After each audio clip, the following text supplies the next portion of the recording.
Bagaimana potensi ancaman radikalisme di Indonesia? Kevin Egan sudah punya informasinya untuk Anda. Silakan, Egan.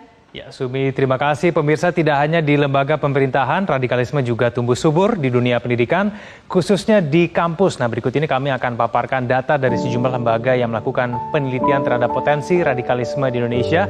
Ada 3 lembaga yang akan kami tampilkan datanya kepada Anda, pemirsa, untuk memudahkan paling tidak seberapa besar sebetulnya gerakan ataupun paham radikalisme yang berada di tengah-tengah kita. Yang pertama saya akan tampilkan dari lembaga survei Alfara yang menyebutkan ada 19,4% PNS yang anti Pancasila. Ini data dari Alfara, survei dilakukan dari tanggal 10 September hingga 5 Oktober 2017 di 6 kota besar, yaitu di Jakarta, ada di Bandung, di Semarang, Surabaya, Medan, dan juga Makassar. Tentu saja untuk kemudian menanggulangi dan mengatasi mengenai radikalisme yang ada di kalangan aparatur sipil negara ini, Kementerian Dalam Negeri berencana untuk melakukan etika kelembagaan dan juga berbagai upaya-upaya lain, dan kemudian ini juga diharapkan mampu mengurangi adanya radikalisme di kalangan PNS kita. Kita beralih ke data selanjutnya dari Alfara. Kita beralih ke Lembaga Pusat Pengkajian Islam dan Masyarakat UIN Syarif Hidayatullah.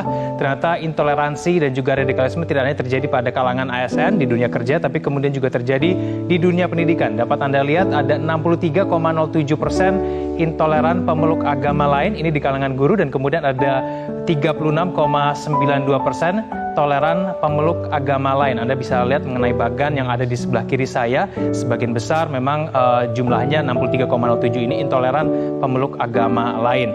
Memang menurut dari PPIM UIN Syarif Hidayatullah ini bahwa ada 3 faktor dominan yang kemudian menyebabkan adanya radikalisme di kalangan guru ini. Yang pertama adalah semua responden yang kemudian dilakukan surveinya menganggap bahwa semua ilmu pengetahuan sudah ada di Al-Quran, sehingga kemudian tidak perlu menambah pengetahuan dari buku-buku lain, sehingga kemudian mereka akhirnya terpapar radikalisme. Alasan kedua kemudian ada juga faktor demografi, dan kemudian ketiga adanya kedekatan dengan ormas-ormas tertentu yang kemudian membuat guru-guru ini kemudian akhirnya menjadi intoleran terhadap pemeluk agama lain. Kita lihat ke slide selanjutnya. Ternyata tidak hanya guru, tetapi kemudian juga radikalisme ini ada di kalangan siswa. Kita lihat di warna kuning, 61,6% ini siswa toleran terhadap pemeluk agama lain, masih sebagian besar, tapi kemudian ada 35,7% siswa yang intoleran tapi bersifat pasif ataupun tidak terlihat.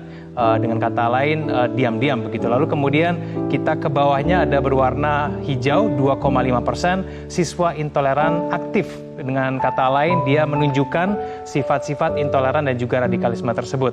Ada bagian kecil, 0,3% disebut